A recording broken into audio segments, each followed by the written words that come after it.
ಸ್ನೇಹಿತರೆ, ಈ ಒಂದು ವಿಡಿಯೋದಲ್ಲಿ ಇಮ್ಮೆಚ್ಯೂರ್ ಲವ್ ಮಾಡುವಂತ ವ್ಯಕ್ತಿಗಳ ಒಂದು ಲಕ್ಷಣನ ಹೇಳ್ತೀನಿ. ಅಂದ್ರೆ ನಿಮ್ ಜೊತೆಗಿರ್ತಾರೆ, ಆಲ್ರೆಡಿ ಲವ್ ಮಾಡಿರ್ತಾರೆ. ನೀವು ಅವ್ರಿಗೆ ಇಂಪ್ರೆಸ್ ಆಗಿರ್ತೀರಿ. ಇಂಪ್ರೆಸ್ ಆದ್ಮೇಲೆ ಲವ್ ಆಗಿರುತ್ತೆ. ಬಟ್ ಅವ್ರ ವ್ಯಕ್ತಿತ್ವ ನೋಡ್ತಿದ್ರೆ ನಿಮ್ಗೆ ಯಾಕಾರು ಲವ್ ಮಾಡ್ಬಿಟ್ಟೆ ಅಂತ ಅನಿಸ್ತಾ ಇರುತ್ತೆ. ಬಟ್ ಅವರಲ್ಲಿ ಇಮ್ಮೆಚ್ಯೂರಿಟಿ ಇರುತ್ತೆ. ಮೆಚುರಿಟಿ ಇರೋದೇ ಇಲ್ಲ ಆಕ್ಚುಲಿ. ಸೊ ಆ ತರದ ವ್ಯಕ್ತಿಗಳು ಯಾವ ತರ ಬಿಹೇವ್ ಮಾಡ್ತಾ ಹೋಗ್ತಾರೆ. ಅದನ್ನ ನೋಡೋಣ ಅದಕ್ಕಿಂತ ಮುಂಚೆ ಫಸ್ಟ್ ಟೈಮ್ ನಮ್ಮ ಚಾನಲ್ ನೋಡ್ತಾ ಇದ್ರೆ ಸಬ್ಸ್ಕ್ರೈಬ್ ಮಾಡಿ, ಸಪೋರ್ಟ್ ಮಾಡಿ ಅಂಡ್ ಕೌನ್ಸಿಲಿಂಗ್ ಬೇಕಾ ಸ್ಕ್ರೀನ್ ಮೇಲೆ ನಂಬರ್ ಹಾಕಿರ್ತೀನಿ, ಕಾಂಟ್ಯಾಕ್ಟ್ ಮಾಡಿ. ಬಟ್ ಚಾರ್ಜಸ್ ಇರುತ್ತೆ. ಏನಕ್ಕೆ? ಕೌನ್ಸಿಲಿಂಗಿಗೆ. ಓಕೆ. ಫಸ್ಟ್ ಪಾಯಿಂಟ್, ಇಮ್ಮೆಚ್ಯೂರ್ ಅಲ್ಲಿ ಸಾರಿ, ಹೆಂಗಿರ್ತಾರೆ ಅಂತ ಹೇಳಿದ್ರೆ ಅನುಮಾನ ಪಡ್ತಾರೆ. ರೈಟ್ ಆಗಿ ಅರ್ಥ ಮಾಡ್ಕೊಳ್ಳೋದಕ್ಕಿಂತ ಸುಖ ಸುಮ್ಮನೆ ಯಾವುದೋ ಒಂದು ಕಾಲ್ ಬಂದ್ರೆ ಅದಕ್ಕೂ ಅನುಮಾನ ಪಡ್ತಾರೆ. ನೀವು ಹೊರಗಡೆ ಹೋಗಿ ಬಂದ್ರೆ ಸಾಕು ಅನುಮಾನ ಪಡ್ತಾರೆ. ನೀವು ಕುಂತ್ರು ನಿಂತ್ರು ಎಲ್ಲದಕ್ಕೂ ಅನುಮಾನ ಪಡ್ತಾರೆ. ಒಂದು ರೈಟ್ ವೇನಲ್ಲಿ ಅರ್ಥ ಮಾಡ್ಕೊಳ್ಳೋ ಮೆಂಟಾಲಿಟಿ ಇರಲ್ಲ ಅವರಲ್ಲಿ ಆಕ್ಚುಲಿ. ಯಾರೋ ಆಫೀಸಿಯಲ್ ಕಾಲ್ ಬಂದ್ರೆ ಅದಕ್ಕೆ ಅನುಮಾನ ಪಡ್ತಾರೆ, ಅಥವಾ ಅನ್ಅಫಿಷಿಯಲ್ ಕಾಲ್ ಬಂದ್ರು ಅನುಮಾನ ಪಡ್ತಾರೆ. ಹಂಗೆ ಇರ್ಕೂಡ್ದು ಆಕ್ಚುಲಿ. ನಾನು ಲೇಡೀಸಿಗಾಯ್ತು ಜೆಂಟ್ಸಿಗಾಯ್ತು ಇಬ್ರಿಗೂ ಸೇರಿ ಹೇಳ್ತಿರೋದು. ಇಬ್ರಲ್ಲೂ ಇದು ನಡೀತಾ ಇರತ್ತೆ. ಅಂಡ್ ಯಾರು ಹಂಗಿರ್ತಾರೆ ಅವ್ರಿಗೆ ಮಾತ್ರ ಹೇಳ್ತಿರೋದು. ಈಗ ಪಕ್ಕಾ ನಿಮಗೆ ಪ್ರೂವ್ ಆಗಿ ಸಿಕ್ಕಿರೋರಿಗೆ ಅದು ಅನುಮಾನ ಪಡೋದ್ರಲ್ಲಿ ಸತ್ಯ ಇದೆ. ಓಕೆ. ಬಟ್ ಅನುಮಾನ ಪಟ್ಟು ಕ್ಲಾರಿಟಿ ತಗೊಳ್ಳಿ. ಆದ್ರೆ ಕೆಲವ್ರು ಹೆಂಗ್ ಗೊತ್ತಾ? ಒಂದು ಕಾಲ್ ಬಂದ್ರು ಕೂಡ ಈಗ ನಂದು ಏನದು ಕೌನ್ಸೆಲಿಂಗ್‌ಗೋಸ್ಕರ ನಂಬರ್ ಕೊಟ್ಟಿರ್ತೀನಿ. ಸೊ ನಂಗೆ ಕಾಲ್ ಬರ್ತಾ ಇರತ್ತೆ. ಸೊ ಯಾರೋ ಕಾಲ್ ಮಾಡಿದ ತಕ್ಷಣ ಈಗ ನಿಮ್ ಜೊತೆಗಿರೋರು ಯಾರೋ ಅನುಮಾನ ಪಡ್ತಾ ಇದ್ರೆ ಅದು ರಾಂಗ್ ಆಗ್ಬಿಡುತ್ತೆ. ಎಕ್ಸಾಂಪಲ್ ಕೊಡ್ತಿರೋದು ನಾನು ಅಷ್ಟೇನೆ. ಸೊ ಹಂಗೆ ಯಾವುದೇ ಕಾರಣಕ್ಕೆ ರಾಂಗ್ ಪಡಬಾರ್ದು. ನಾನು ಹೇಳ್ತಿರೋದು ಎಲ್ಲಾರ ಲೈಫಲ್ಲೂ ಕೂಡ ರೈಟ್ ಆಗಿ ಅರ್ಥ ಮಾಡ್ಕೊಳ್ಳಿ. ಏನ್ ಕೆಲ್ಸ ಅಥವಾ ಬಂದಿದ್ದ, ಪದೇ ಪದೇ ಫೋನ್ ಮಾಡ್ತಾರಾ, ಇವ್ರು ರೆಸ್ಪಾಂಡ್ ಮಾಡಿದಾರಾ ಇಲ್ವಾ? ಇದೆಲ್ಲ ತಿಳ್ಕೊಬೇಕು. ಅದಾದ್ಮೇಲೆ ಅನುಮಾನ ಪಡ್ಬೇಕು. ಇದು ಬೇಕಾಗಿರೋದು. ನೆಕ್ಸ್ಟ್ ಪಾಯಿಂಟ್, ಕಂಟ್ರೋಲ್ ಮಾಡುವಂತ ಬುದ್ಧಿ. ನನ್ನ ಕಂಟ್ರೋಲಲ್ಲೇ ಇರಬೇಕು. ನಂದೇ ಮಾತು ಕೇಳಬೇಕು. ನಾನು ಹೇಳಿದ್ದೇ ಡ್ರೆಸ್ ಹಾಕ್ಬೇಕು. ನಾನು ಹೇಳಿದ್ದೇ ಊಟ ಮಾಡಬೇಕು. ಹಂಗೆ ಇರಬೇಕು. ಅಲ್ಲಿಗೆ ಹೋಗ್ಬೇಕು. ಇಲ್ಲಿಗೆ ಹೋಗ್ಬಾರ್ದು. ಹಿಂಗೆ ಇರಬೇಕು. ನಾನು ಯಾರ ಮಾತು ಕೇಳಲ್ಲ. ನಾನು ಇರೋದೇ ಹಂಗೆ. ಜಗತ್ತಲ್ಲಿ ನಾನೇ. ಈ ತರದ ಒಂದು ಆಟಿಟ್ಯೂಡ್ ಇರಬಾರ್ದು ಆಕ್ಚುಲಿ. ಇದು ಕಂಟ್ರೋಲ್ ಮಾಡುವಂತ ಬುದ್ಧಿ ಅಂತ ಹೇಳ್ತೀವಿ. ಇದು ಇಮ್ಮೆಚ್ಯೂರ್‌ನೆಸ್ ತೋರಿಸ್ಕೊಡುತ್ತೆ. ಇಮ್ಮೆಚ್ಯೂರಿಟಿ ಅಂತ ಹೇಳ್ತೀವಿ ನಾವು. ಓಕೆ. ಮೆಚುರಿಟಿ ತುಂಬಾ ಮುಖ್ಯ ಇರತ್ತೆ. ಬರೀ ರೂಪಾಯಿ ಇದ್ದು ಮೆಚುರಿಟಿ ಇಲ್ಲ ಅಂದ್ರೆ ವೇಸ್ಟ್‌ದು ಆಕ್ಚುಲಿ ಆ ವ್ಯಕ್ತಿತ್ವ. ಓಕೆ.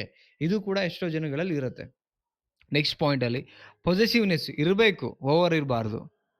ಓವರ್ ಇತ್ತು ಅಂತ ಹೇಳಿದ್ರೆ ಪದೇ ಪದೇ ಜಗಳಗಳಾಗತ್ತೆ. ಹೋಗಿ ಒಂದು ಹೊರಗಡೆ ಜಸ್ಟ್ ಪಾಸಿಟಿವ್ನೆಸ್ ಇದೆ, ಯಾರೋ ಮಾತಾಡ್ಸಿದ್ರು ಕಾಮನ್ ಆಗಿ ಅಂತ ಹೇಳಿದ್ರೆ ಅಲ್ಲಿ ಅವರೊಟ್ಟಿಗೆ ಕಾಲ್ ಕೆರ್ಕೊಂಡು ಜಗಳಕ್ಕೆ ಬರೋದು.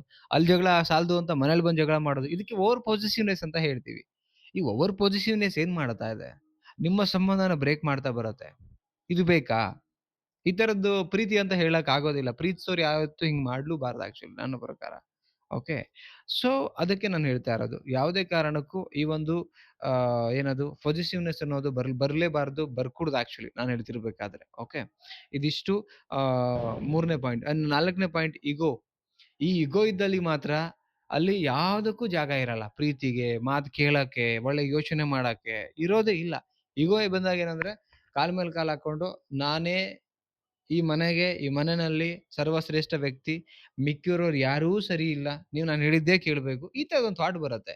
ಈ ಇಗೋ ಅಂತ ಬರುತ್ತೆ. ಇಗೋ ಅಂತ ಬಂದಾಗ ನೋಡಿ ಎಲ್ಲಾರಿಗೂ ಇಗೋ ಇರುತ್ತೆ. ಬಟ್ ನಾನು ಹೇಳಿದ್ದೇ ನಡಿಬೇಕು ಅನ್ನೋದು ಇರ್ಕೂಡ್ದು. ಕೆಲವು ವಿಚಾರಗಳಲ್ಲಿ ನಮಗ್ ಗೊತ್ತಿರಲ್ಲ. ಅವ್ರಿಗೆ ಹೇಳಿ ತಿಳ್ಕೊಬೇಕು. ಅಂಡ್ ಪ್ರೀತಿ ಅಂತ ಬಂದಾಗ ಇಗೋನ ತೆಗೆದು ಆಚೆ ಇಡಬೇಕು. ಅಲ್ಲಿ ಭಾವನೆಗಳು ಒಬ್ರಿಗೊಬ್ರಿಗೆ ಹೇಳ್ಕೊಂಡು, ಕೇಳ್ಕೊಂಡು ಅಂಡರ್‌ಸ್ಟ್ಯಾಂಡ್ ಮಾಡ್ಕೊಂಡು ಹೋಗ್ಬೇಕು. ಇಗೋ ತಗೊಂಡು ಏನ್ ಮಾಡ್ತೀರಾ? ಮನೆನೇ ಬೆಂಕಿ ಹಚ್ಚಿ ಉರಿಯುತ್ತೆ ಆಮೇಲೆ. ಇದು ಎಷ್ಟೋ ರಿಲೇಶನ್‌ಶಿಪ್ ಅಲ್ಲಿ ಹಂಗೆ ಇದೆ. ಇಮ್ಯಾಚುರಿಟಿ ಆಗಿ ಯೋಚನೆ ಮಾಡ್ತಾರೆ. ಇಗೋ ನಾನೇ ಹೆಚ್ಚು, ನಾನ್ ಮಾತಾಡಿದ್ದೆ ಕರೆಕ್ಟು, ನೀನ್ ಸರಿ ಇಲ್ಲ. ಅಯ್ಯೋ ಭಗವಂತ! ಈ ತರದ್ ಪ್ರೀತಿ ಮಾಡ್ತಿದ್ದೀರಾ ಅಥವಾ ಇಗೋದು ಫೈಟ್ ಮಾಡ್ಲಿಕ್ಕೆ ಅದು ರಿಲೇಶನ್‌ಶಿಪ್ ಅಲ್ಲಿ ಇರೋದಾ ನೀವು? ಎಷ್ಟೋ ನಾನು ಕೌನ್ಸೆಲಿಂಗ್ ಅಲ್ಲಿ ನೋಡಿದ್ದೀನಿ. ಇಗೋ ತಗೊಂಡ್ ಬಂದ್ ಬರ್ತಾರೆ. ಅದು ಇಗೋನ ಕಿತ್ತು ಬಿಸಾಕಿ ಆಚೆ. ನಿಮ್ ತಪ್ಪಿದೆ ಒಪ್ಕೊಳ್ಳಿ ಅಥವಾ ಗೊತ್ತಿಲ್ವಾ ಕೇಳಿ ತಿಳ್ಕೊಳ್ಳಿ. ಪ್ರೀತಿಯಿಂದ ಭಾವನೆಯೊಟ್ಟಿಗೆ ಬೆರೆತು ಅವರೊಟ್ಟಿಗೆ ನಗಾಡ್ಕೊಂಡು ಚೆನ್ನಾಗಿರಿ. ಓಕೆ. ಅರ್ಥ ಮಾಡ್ಕೊಳ್ಳೋದು ಮುಖ್ಯ ಇರತ್ತೆ. Next point emotional drama. ಊಟ ಬಿಟ್ಬಿಟ್ಟು ಡ್ರಾಮಾ ಮಾಡೋದು, ಸತ್ತೋಗ್ತೀನಿ ಅಂತ ಹೆದರ್ಸೋದು, ಊರ್ ಬಿಟ್ಟು ಹೋಗ್ತೀನಿ ಅಂತ ಹೆದರ್ಸೋದು, ಮನೆ ಬಿಟ್ಟು ಹೋಗ್ತೀನಿ ಅಂತ ಹೆದರ್ಸೋದು. ನಿಜವಾಗ್ಲೂ ಪ್ರೀತಿ ಮಾಡಿದ್ದೆ ಆಗಿದ್ರೆ ನಿಜವಾಗ್ಲೂ ಇರಿ ಅಲ್ಲಿ. ನೀವು ಡ್ರಾಮಾ ಮಾಡೋ ಅವಶ್ಯಕತೆ ಇಲ್ಲ ಆಕ್ಚುಲಿ. ಎಷ್ಟೋ ಜನ ಡ್ರಾಮಾ ಮಾಡ್ತಾರೆ. ನಾನು ಹಂಗ್ ಮಾಡ್ಬಿಡ್ತೀನಿ, ಸತ್ತೋಗ್ಬಿಡ್ತೀನಿ, ನಿನ್ ಹೆಸರು ಬರ್ದೋಗ್ತೀನಿ. ಪ್ರೀತಿ ಮಾಡಕ್ ಬಂದಿರೋದು ತಾನೇ, ಅಥವಾ ಡ್ರಾಮಾ ಮಾಡಿ ಅವ್ರನ್ನ ಎದುರ್ಸಕ್ ಬಂದಿರೋದು ಆ ರಿಲೇಶನ್‌ಶಿಪ್ ಅಲ್ಲಿ. ನಿಯತ್ತಾಗಿರಿ, ಕರೆಕ್ಟ್ ಆಗಿರಿ, ನಿಜವಾಗ್ಲೂ ಪ್ರೀತಿ ಮಾಡಿ. ಇದಿಷ್ಟು ಬೇಕು. ಇಮ್ಮೆಚ್ಯೂರಿಟಿನ ಒಂದು ಸೈನ್ಸ್ ಲಕ್ಷಣಗಳು. ನಿಮಗೇನ್ ಅನ್ನಿಸ್ತು ಪಾಯಿಂಟ್ಸು? ಕಮೆಂಟ್ ಮಾಡಿ ತಿಳಿಸಿ. ನೀವು ಈ ತರದೊಂದು ರಿಲೇಶನ್‌ಶಿಪ್ ಅಲ್ಲಿದ್ರೆ ಮೊದಲು ಸರಿಪಡಿಸ್ಕೊಳ್ಳಿ, ಇಲ್ಲ ಆಚೆ ಬನ್ನಿ. ಓಕೆ. ಏನ್ ಅನ್ನಿಸ್ತು ಕಮೆಂಟ್ ಮಾಡಿ ಅಂಡ್ ಲೈಕ್ ಮಾಡಿ. ಮತ್ತೊಂದು ಟಾಪಿಕಲ್ಲಿ ಸಿಗೋಣ. Thank you so much guys. Love you. Bye.